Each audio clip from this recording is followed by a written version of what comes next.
Hey, what's up, guys? This is your mob boss, GangsterKT. Not doing the normal intro today because I'm not feeling very gangster right now, but actually going to do a little bit of a rage video. The mob is pissed, and I'm going to explain what happened, why it's such BS. Then on the last part, going to cover a little bit about Hogwarts Legacy and how I relate that to MSF and what it means to me. So if you don't want to hear me complaining, feel free to tune out. I'm going to try and keep my content all about min-maxing and helping people, but again, just got to get this off my chest today. So this Absorbing Man event, I'm sure a lot of people have heard. I know I appreciate Mobile Gamer covered it, Tana covered it, so it's getting some publicity, but I don't think Scopely cares based on the garbage I'm getting back from their customer service. So I wanted to explain what happened to me. As you know, watching my videos, I plan all this stuff to a T. I'm very deliberate with how I spend my resources. I've also really been trying to go hard on the Masters of Evil team. I love Crucible. I want the next legendary, and so is a team I really tried to dedicate my time and resources to. But it was all for nothing. So if you can see in the corner there, my Absorbing Man is 4 stars, and then I am 80 shards short, actually 74 shards, but 80 short of getting him to 5 stars, which I'm guessing is going to be needed for the next legendary. So it's what I've been targeting on them. If you can see on the picture below it, I did not get the last 3 milestones. I finished at 71,000 points. I did buy the 2 offers that should have given me 25,000 more points with cores, but those I guess just aren't going to happen, even though their blog explicitly stated that you will still get compensated for event credit. And so not only did I not get the 5-star Absorbing Man or the blue ISO that I deserved, but I also ended up spending about 3,000 cores on other things that were horrible deals, especially I covered that in one of my previous videos. But I did it all to get these last 3 milestones. So them just refunding the cores back to me that I spent, I mean, it's better than nothing, I guess. I got those 3,000 cores back, but I didn't get anything else that I spent back. And again, it was all pretty worthless without getting to these last 3 milestones. So it's really first frustrating. I bought the first one for 1,500 cores, and then when I noticed I got no credit for the cores or for the milestone points for it, I emailed their customer support.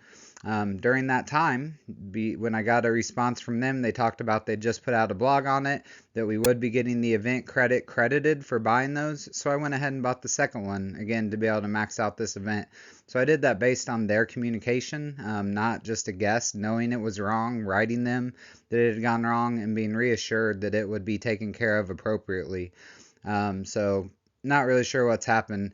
But again, would have never spent the other 3,000 cores that I did to get up to this point, in addition to the 3,000 I spent on these milestones. So didn't get those refunded at all. Just ended up being pretty much a waste, and now I have a lot less cores overall to try and use for Kang or someone else, but I still don't have my 5-star Absorbing Man.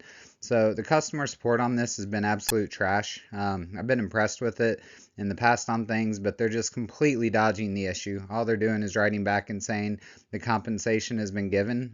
I got mine after the event was already over. I guess it came out like 15 minutes or half an hour before the event was over, but I can't be online 24/7.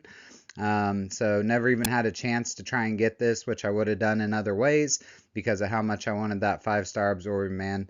So just really kind of berating that they talk to you like you're a child, just like dodging your questions, dodging the issue, acting like this didn't really happen and that all's good because they refunded that compensation, even though their blog directly said something else, and they obviously have not addressed it at all. So just absolute garbage. If you have any advice in the comments of what players can do when this type of thing happens, let me know. This is definitely the most pissed off I've been at this game in my 5 years of playing. Just feel like I planned so much for this and it was all for naught. Don't care about the plan I did on Titania as much because I'm not going to have Absorbing Man to do this next Kang event at the 5-star level or anything. So it just all seems pretty fruitless at this point.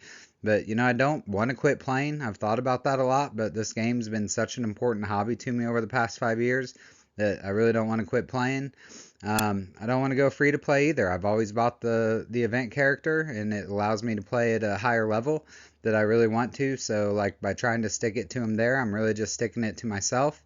Lastly, I'm not going to act like the Wired publication and go in and just change my rating to 1 star. I feel like they kind of deserve it, but overall, this has been a great game. and so I don't want to go do a review bomb on them either, and try and make a point that way because I don't think that would be fair. So really kind of out of ideas for anything to do to handle this. I keep writing customer support. They obviously don't care. I'm not, I guess, a Kraken enough. So if you have any ideas of anything that can be effective, please let me know. I'm going to try and keep eyes on this and hope that they can't just let it blow away in the wind and everyone forget about it, but I'm sure that's what's going to happen. So did want to get into something else. I got the Hogwarts Legacy game recently, and it really made me think, especially with what's going on with Absorbing Man, about like how much the value of these offers in the game is. So you can see the picture there, the current offer screen. You can't even see the first offer because of all these new special crazy offers going on. That are so worthless. So I spent $70 on Hogwarts Legacy. My wife and I have been playing the shit out of it. We absolutely love it. And it's just an amazing game. And when I compare that to like spending $50 on a new character offer or what you could get for $70 when you're buying pixels, it seemed like a joke. Again, I've done it for a while because it does allow me to play differently, but it was just like such a slap in the face of like what we're actually getting for the money that we spend in this ridiculous game compared to like what that money can do in other games or elsewhere. So if you guys have any recommendations of other mobile games, especially hero collectors, I'd love to hear it. I hope I keep playing this. I love doing these videos and interacting with the community, but this one just like hit a little too hard. It's different than the decimal point errors and offers that apply to everyone that they can get because this just screwed over the people who did this, and it's so frustrating that it's on their word in their blog post. So check out Hogwarts Legacy if you haven't. It is an absolutely amazing game. Really fun RPG. My wife's never been into those types of games, but she absolutely loves this one, and I'm having a blast playing it too. And think about what you're spending your money on MSF. Not my business to tell anyone what to do, but again, just the delta in what you get for $70 with Hogwarts versus what you can get in this game for that amount of money really stood out to me and was crazy. So, apologies, this video is a little different, just kind of me going off on my soapbox and ranting, but again, this one really pissed me off. I give you my word that this is the best I have to offer today. All I have in my life is my balls and my word, and I don't break them for no one. Peace.